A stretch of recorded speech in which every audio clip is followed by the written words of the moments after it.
día de hoy, estimado oyente, comenzamos nuestro estudio en el versículo 8 de este capítulo 8 de la segunda epístola a los Corintios que estamos estudiando. A modo de introducción diremos que los capítulos 8 y 9, según nuestro bosquejo general, tratan el tema de la colecta para los creyentes pobres de la Iglesia de Jerusalén.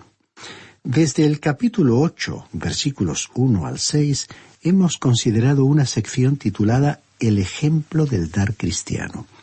Y finalizamos nuestro programa anterior en el versículo 7, donde comenzaba una sección titulada Una exhortación al dar cristiano, que se extenderá hasta el versículo 15 de este capítulo 8. En el versículo 7, el apóstol Pablo estaba elogiando a los creyentes de Corinto, diciéndoles que ellos sobresalían en todo, en fe, en facilidad de palabra para testificar acerca de su fe en Cristo, en sus conocimientos y en su dedicación y disposición para servir, y en su amor por el apóstol Pablo y por los demás apóstoles. Entonces Pablo les pidió que procurasen sobresalir también en esa obra, en esa gracia de dar. Por otra parte, Pablo era sensible a la autoridad que le reconocían las iglesias que él había fundado y prefería que la motivación de los creyentes para contribuir a los necesitados no fuera el resultado de mandamientos externos, sino que surgiera de la devoción y el amor sincero al Señor. Comenzamos pues nuestra lectura de hoy y vamos a ver lo que Pablo dijo en el versículo 8 de este capítulo 8. No hablo como quien manda, sino para poner a prueba, por medio de la diligencia de otros, también la sinceridad del amor vuestro. Pablo estaba diciendo aquí que el hecho de dar no se debía a que había que cumplir una ley o por una costumbre arraigada, por rutina o por seguir un rito. Sabemos que hay buenos expositores y maestros bíblicos que dicen que debemos dar el diezmo. El diezmo era el 10% percibido de los productos del campo que se llevaba cada año al templo en Jerusalén. Para mayor comodidad, la ley preveía la satisfacción del diezmo en dinero. Obviamente, el diezmo era básico en los tiempos del Antiguo Testamento. Sin embargo, si examinamos el tema cuidadosamente, comprobaremos que el pueblo de Israel entregaba 3 diezmos. Uno de ellos era realmente para el sostenimiento económico del gobierno y equivaldría a lo que hoy llamamos impuestos. También cabe destacar que el Nuevo Testamento guardó silencio en cuanto al diezmo, aparte 3 incidentes. El incidente de Lucas capítulo 18 versículos 9 al 14, en el cual Cristo le reprochó a los fariseos su observación legalista del mismo.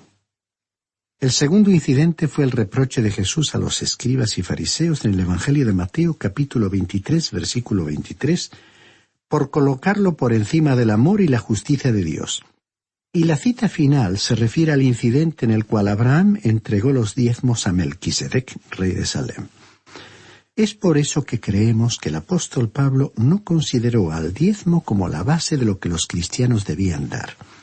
Incluso en este versículo que acabamos de leer, al establecer los principios del dar cristiano, enfatizó que no los estaba considerando como un mandamiento, como una imposición para los corintios ni para nuestros días.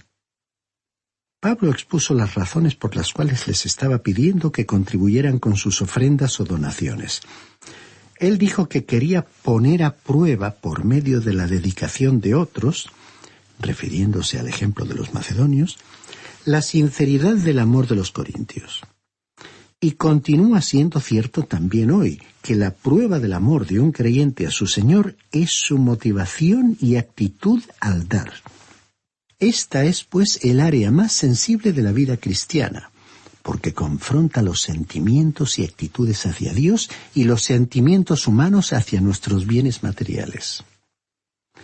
Ahora, el versículo 9 de este capítulo 8 de la segunda epístola a los Corintios dice: Ya conocéis la gracia de nuestro Señor Jesucristo, que por amor a vosotros se hizo pobre siendo rico, para que vosotros con su pobreza fuerais enriquecidos. Ahora, si usted, estimado oyente, quiere una norma o un modelo para dar, aquí lo tiene. El modelo es el Señor Jesucristo mismo. Él era rico y se hizo pobre. Él descendió aquí a la tierra y asumió un lugar de pobreza.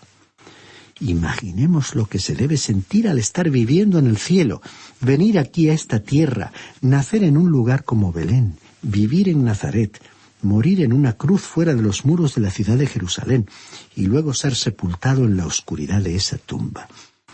Él era rico, pero se hizo pobre por usted y por mí. Leamos los versículos 10 y 11 de este capítulo 8.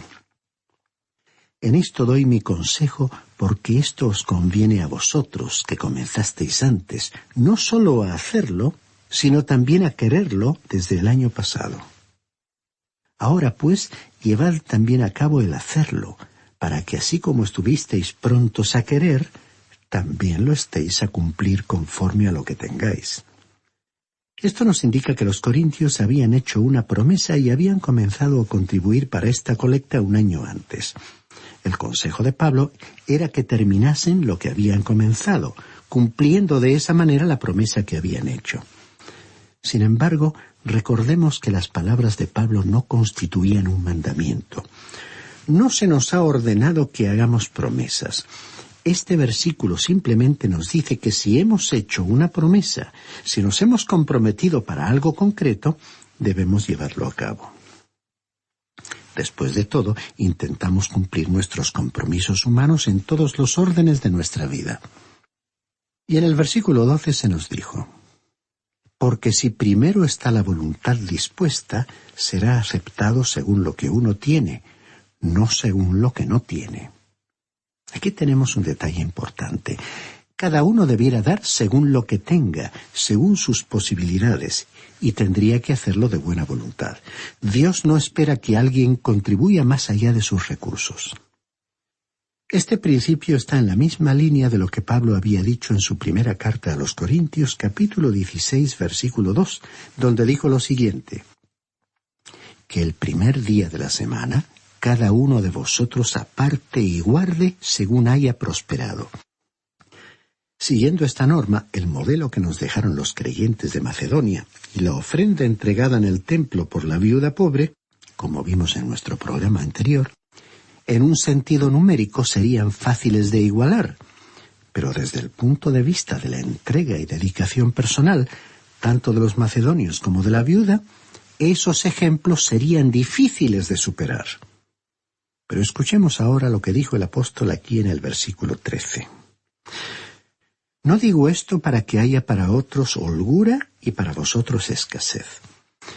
Pablo estaba diciendo que no debiera colocarse una carga pesada sobre nadie, mientras que al mismo tiempo otros disfrutaran de una situación desahogada. Así establecía un principio de igualdad para el intercambio material entre las iglesias. Y continuó diciendo en el versículo 14 de este capítulo 8 de la segunda epístola a los Corintios: sino para que en este momento, con igualdad, la abundancia vuestra supla la escasez de ellos, para que también la abundancia de ellos supla la necesidad vuestra, para que haya igualdad. Pablo, sin duda, había aprobado los esfuerzos de la primera iglesia cristiana en Jerusalén para satisfacer las necesidades materiales de todos por el método de tener todo en común, es decir, que ellos compartían lo que tenían. De esa manera se preocupaban los unos por los otros. Trasladado el principio general a la época de los Corintios y a la nuestra, aquellos que poseían recursos abundantes debían contribuir más, para que no se colocase una carga demasiado pesada sobre los que vivían en condiciones precarias. Y dice el versículo 15, como está escrito, el que recogió mucho no tuvo demasiado, y el que poco no tuvo escasez. Pablo dio el ejemplo del tiempo en que los judíos que viajaban por el desierto recibían el maná del cielo. Cada uno debía recoger la cantidad suficiente para un día.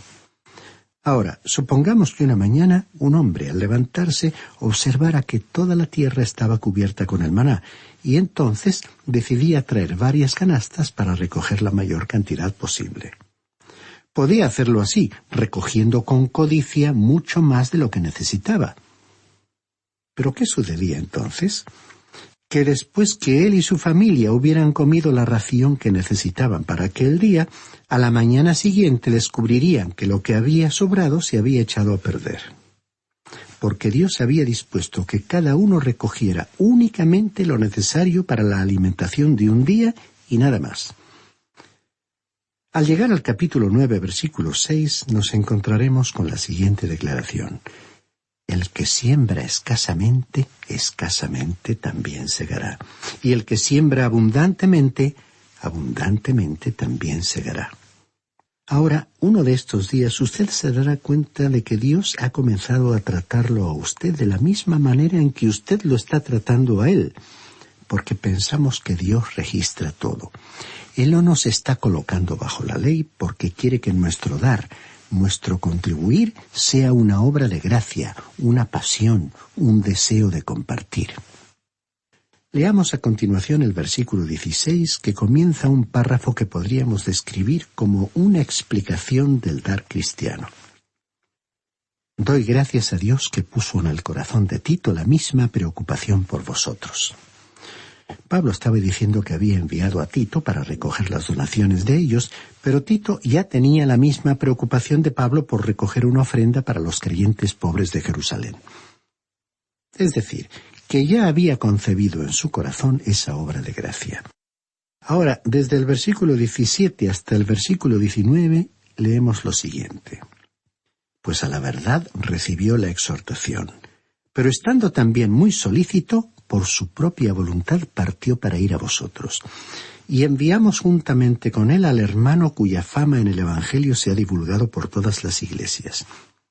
Y no solo esto, sino que también fue designado por las iglesias como compañero de nuestra peregrinación para llevar este donativo, que es administrado por nosotros para gloria del Señor mismo y para demostrar vuestra buena voluntad. El acompañante de Tito, grandemente respetado, era probablemente un miembro de las iglesias de Macedonia. Ambos llevarían las donaciones a Jerusalén.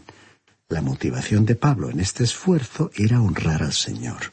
Nos queda aquí un ejemplo para que nuestro dar no esté motivado por destacarnos o enorgullecernos ante los demás, sino para traer honra y gloria a la causa de Dios. En el versículo 20, Pablo continuó diciendo: evitamos así que nadie nos censure en cuanto a esta ofrenda generosa que administramos. Pablo aclaró que actuarían con honestidad en el uso de aquel dinero, para evitar cualquier motivo de crítica o desprestigio, administrando cuidadosamente aquella gran cantidad de dinero. Y dijo en el versículo 21, procurando hacer las cosas honradamente, no solo delante del Señor, sino también delante de los hombres. Esta es una de las áreas más sensibles en la obra del Señor.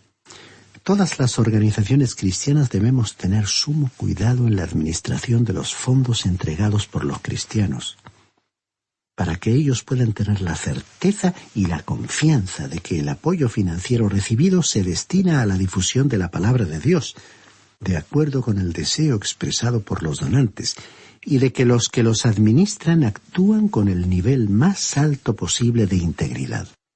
Y dijo también Pablo en los versículos 22 y 23, enviamos también con ellos a nuestro hermano, cuya diligencia hemos comprobado repetidas veces en muchas cosas, y ahora se muestra mucho más diligente por la mucha confianza que tiene en vosotros.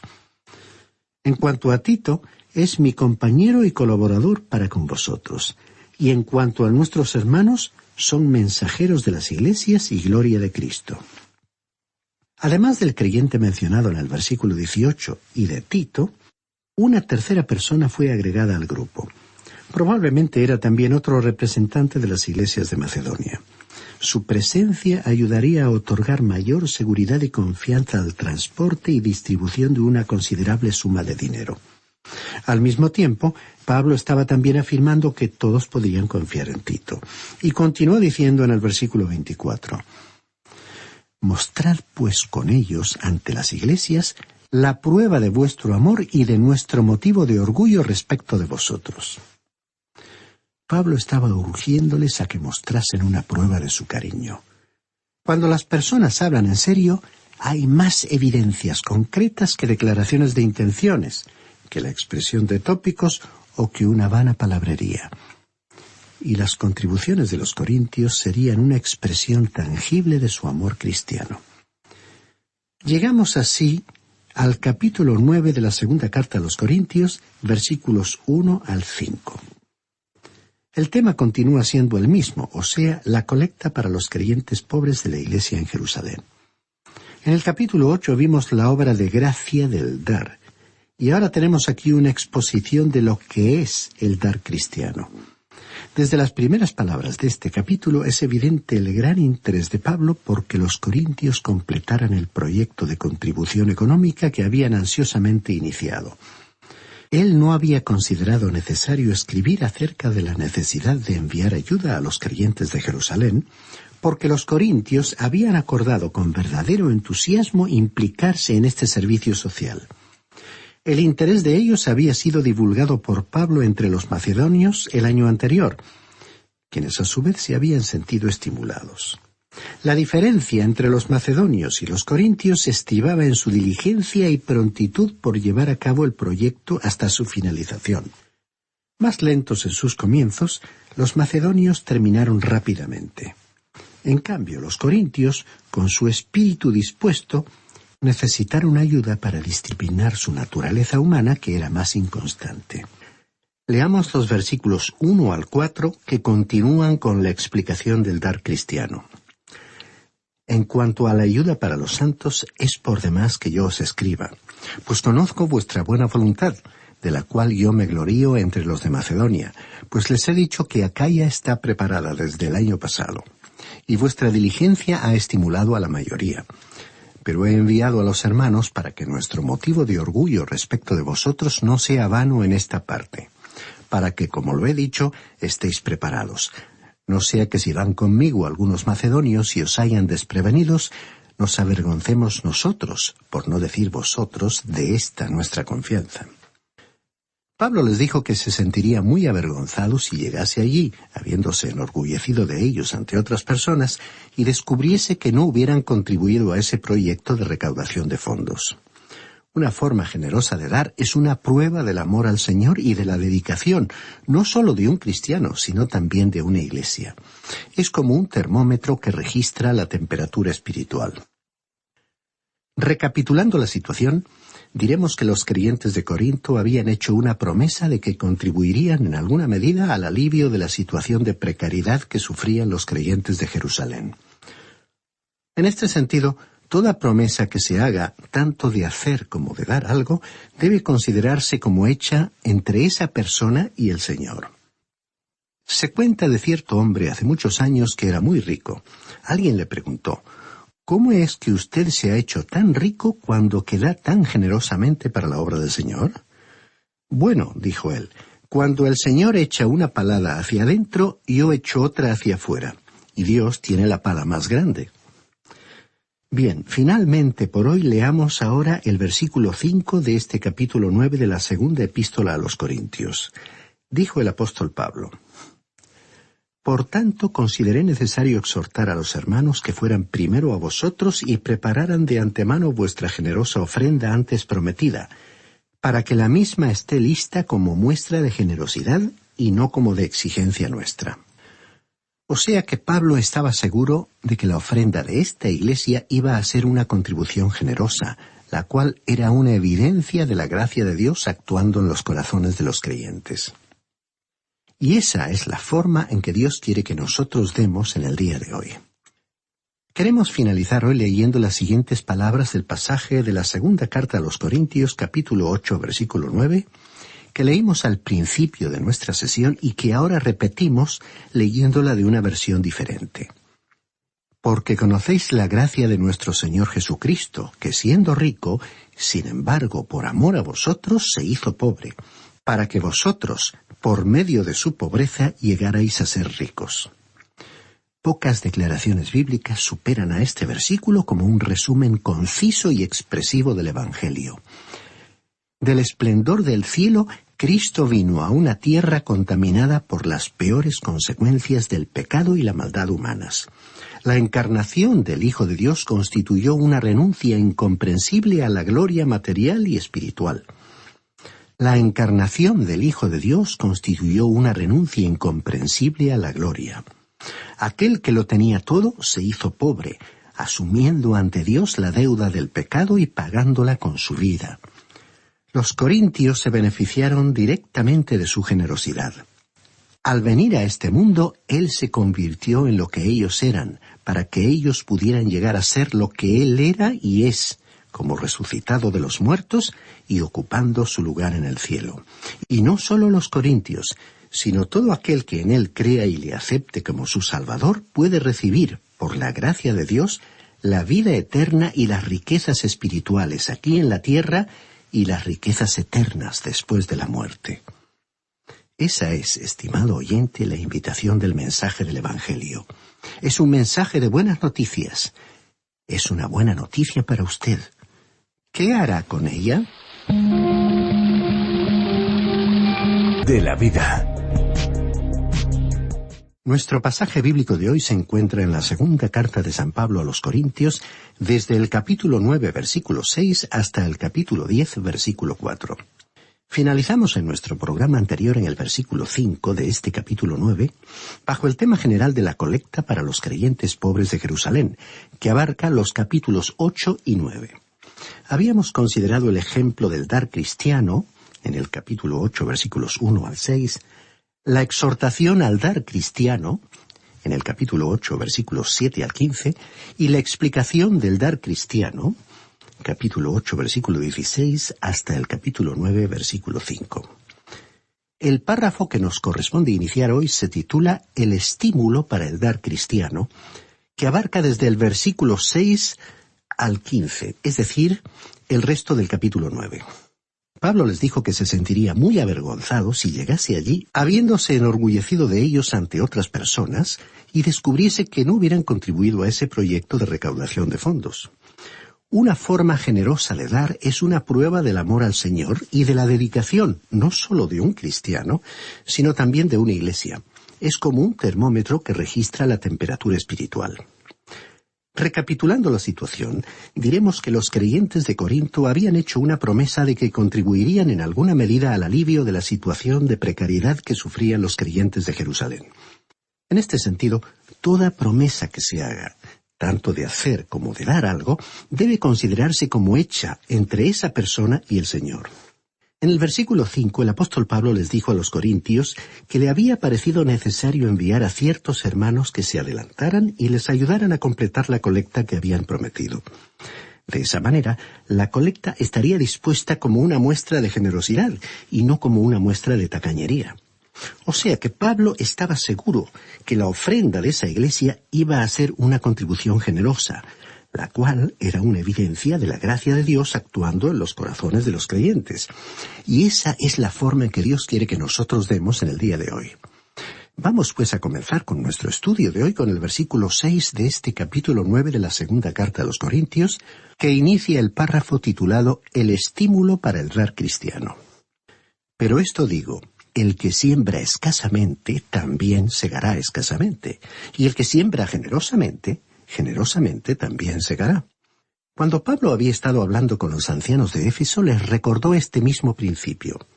En el libro de los Hechos de los Apóstoles, capítulo 20, versículo 35, dijo: En todo os he enseñado que trabajando así se debe ayudar a los necesitados y recordar las palabras del Señor Jesús, que dijo: Más bienaventurado es dar que recibir.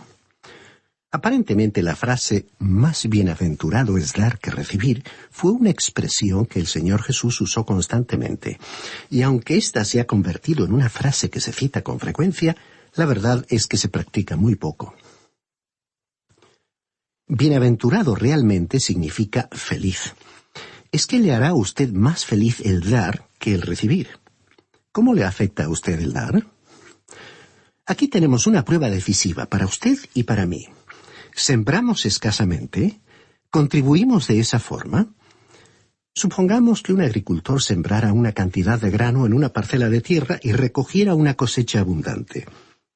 Supongamos también que al año siguiente dijera: bueno, este año no servirá para nada desperdiciar tanta semilla en esta parcela.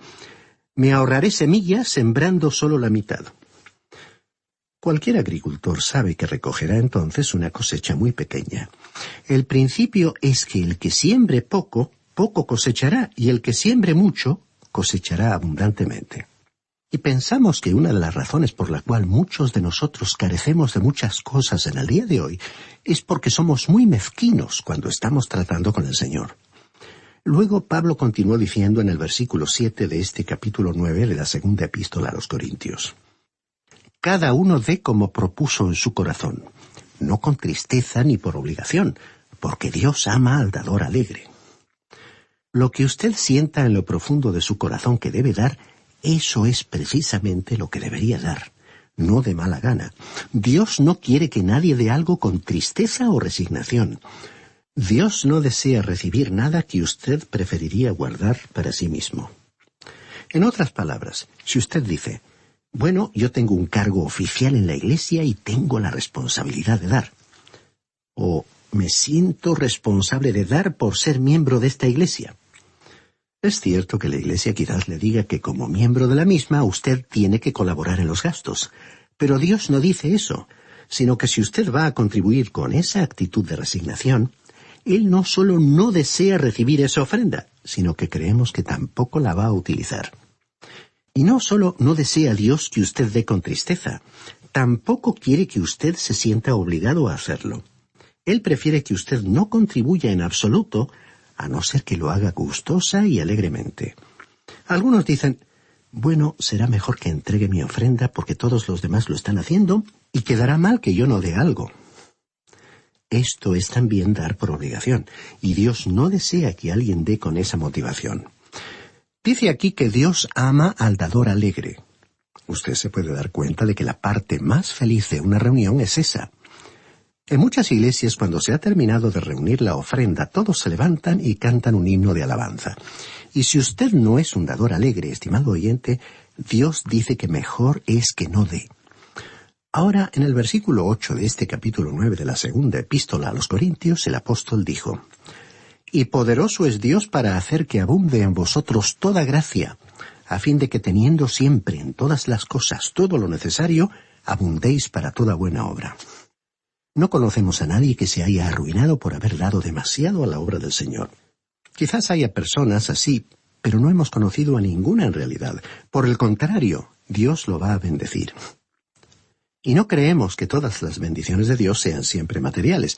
Pensamos que muchas personas opinan de esa manera y quieren que Dios lo haga así. Pero no creemos que deba ser así necesariamente. Él ha prometido bendecirnos con toda bendición espiritual. Y luego dicen los versículos 9 y 10. Como está escrito: repartió, dio a los pobres, su justicia permanece para siempre. Y el que da semilla al que siembra y pan al que come, proveerá y multiplicará vuestra sementera y aumentará los frutos de vuestra justicia.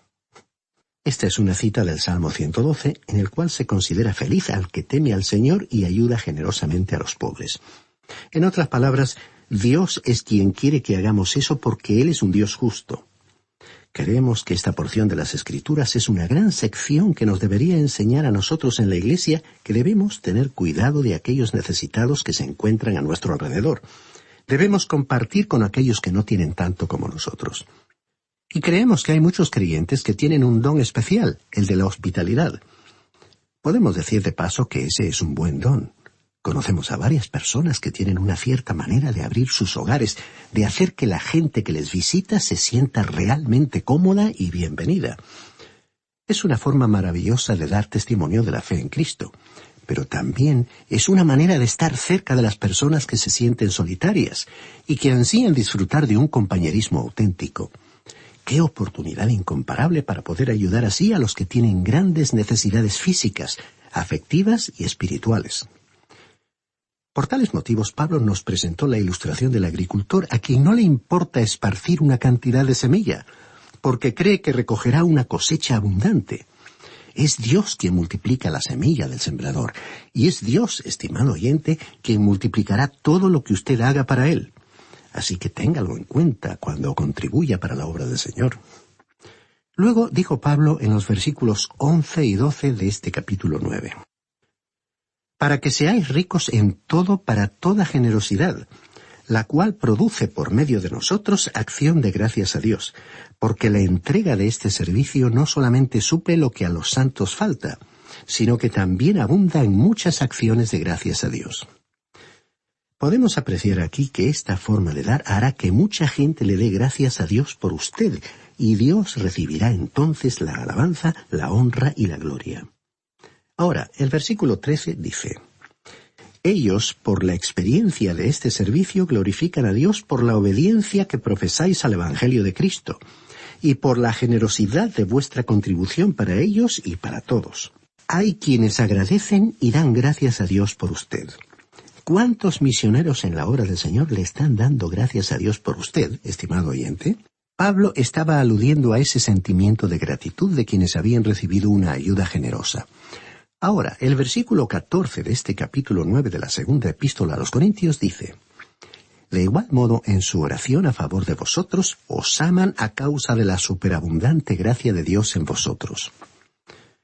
El dar tiene que ser una obra de gracia. No se nos ha mandado que demos el diezmo. El dar no debe ser algo hecho bajo el peso de una ley. De esa manera, Dios nos pide que contribuyamos como una obra de gracia, de acuerdo con nuestras circunstancias. Algunos cristianos deberían contribuir con mucho más que el diezmo. Otros cristianos no pueden contribuir en absoluto. Debemos dar conforme a nuestras posibilidades. Después, el apóstol Pablo culminó todo el tema del dar diciendo en el versículo 15: gracias a Dios por su don inefable. Indiferentemente de lo que usted esté dando, usted no podrá dar como Dios da, porque Dios nos ha hecho un regalo tan grande que no tenemos palabras para expresarlo. Nadie puede ni siquiera aproximarse al regalo que Dios nos ha concedido al entregar a la muerte a su propio Hijo. Pensemos en esto por un momento. Y aquí recordamos el gran pasaje del capítulo 8 y versículo 9. Aunque él era rico, dejó el cielo, abandonó la gloria, vino a esta tierra como un misionero. Y vino no solo para vivir aquí, sino para entregar su vida, para morir por usted. Vino para morir en una cruz. Vino para ser muerto brutalmente para que usted y yo pudiéramos tener vida eterna. Él convirtió a su vida en un sacrificio por el pecado, por causa suya, por causa mía. En la carta a los Hebreos capítulo 12, versículo 2, se nos dice que Él hizo esto por el gozo que le esperaba. Él es un maravilloso y glorioso Salvador. No le rebajemos de nivel. Él es la estrella brillante de la mañana. Él es el Hijo de Dios, quien nos ha redimido, y es para usted y para mí el don inefable, que no se puede explicar con palabras. Él es la expresión más elevada y sublime del dar. Nadie puede superar esa clase de entrega. Y así llegamos al capítulo 10 de la segunda carta a los Corintios, versículos 1 al 4. Y vamos a cambiar otra vez de tema. Llegamos a la última división de esta segunda epístola a los Corintios. En los primeros 7 capítulos vimos el consuelo de Dios, o el vivir cristiano. Luego, en los capítulos 8 y 9, estaba la colecta para los pobres en Jerusalén. Esto era el dar cristiano. Ahora, en los capítulos 10 al 13, tenemos el llamado del apóstol Pablo, o la protección cristiana. Tenemos entonces, en primer lugar, en el capítulo 10, la autenticación del apostolado de Pablo. Cuando el apóstol comenzó a escribir sobre el dar cristiano, ya advertimos un cambio radical de tema. Ahora, al llegar a una sección enteramente nueva, vemos en esta ocasión un cambio tan radical en el tema y en el estilo, que muchos críticos han supuesto que este era el comienzo de una tercera carta o epístola. Sinceramente no puedo aceptar esa teoría. El cambio de tono puede ser explicado fácilmente por otros motivos. Como ya hemos visto, la iglesia de Corinto era una iglesia dividida. Pablo les dijo la primera vez que les escribió: «Porque he sido informado acerca de vosotros, hermanos míos, por los de Cloé, que hay contiendas entre vosotros». La mayoría de la iglesia respetaba la autoridad de Pablo, pero había una minoría que se oponía al apóstol y rechazaba su autoridad. Parece que en los primeros 9 capítulos Pablo se estaba dirigiendo a la mayoría. En los capítulos 10, 11 y 12 se estaba dirigiendo a la minoría. Fue como cambiar de la luz del día a la oscuridad de la noche. Usted encontrará a Pablo en esta sección abriendo su corazón, su gran corazón lleno de amor, su corazón como misionero y como ser humano. Vamos a encontrarnos aquí con un hombre con el que usted no se ha encontrado antes, porque él ha entrado aquí a una sección en la cual va a defender su apostolado. Escuchemos lo que él dijo en el versículo 1 de este capítulo 10 de la segunda epístola a los Corintios. «Yo, Pablo, os ruego por la mansedumbre y bondad de Cristo, yo, que cuando estoy presente ciertamente soy humilde entre vosotros, pero que cuando estoy lejos soy atrevido con vosotros. Recordemos que Pablo había escrito una severa carta de corrección. La minoría le había criticado duramente. Habían dicho que sus cartas eran duras y fuertes, pero que él en persona no impresionaba a nadie. Pablo comenzó este capítulo 10 diciendo: por la mansedumbre y ternura de Cristo. Y el problema que lo indujo a escribir estas palabras había sido este: Pablo había llegado a Corinto y él no dependía de nadie y no quería depender de ninguna persona o iglesia. Solía trabajar en el mercado y se había dedicado a la elaboración de tiendas. Él, al trabajar, transpiraba y sus manos se ensuciaban con el trabajo. Y al mismo tiempo que trabajaba, hablaba con las multitudes que pasaban a su lado. Y la gente de Corinto decía que él no era un apóstol, porque se dedicaba a hacer tiendas. Por tanto, no le consideraban una persona muy importante, sino simplemente un hombre ordinario. Pues bien, estimado oyente, él era un hombre ordinario, pero resulta que también era un apóstol. Ahora, cuando uno observaba al apóstol Pablo, veía que tenía el aspecto de los demás hombres. Quizás él fuera considerado inferior a los demás por la clase de trabajo que hacía con sus manos. Así que cuando él dijo: os ruego por la mansedumbre y bondad de Cristo, estaba en realidad diciendo que era como el Señor cuando estaba aquí en la tierra. Y les dijo: cuando estoy entre vosotros soy humilde. En realidad no tenía un aspecto que llamara la atención, y le veían simplemente como un hombre haciendo tiendas. Así que los corintios opinaban que cuando se encontraba entre ellos parecía tímido, pero cuando les escribía se mostraba atrevido y lo hacía con autoridad. Pablo les escribió con la actitud de mansedumbre y bondad de Cristo. El Señor no levantó la voz para defenderse. No tenía una apariencia llamativa, como lo representarían más tarde los pintores. No tenía una aureola alrededor de la cabeza. Era manso y humilde, y esa sería la característica de sus seguidores. Así que Pablo les instó a que no se dejaran engañar por las apariencias.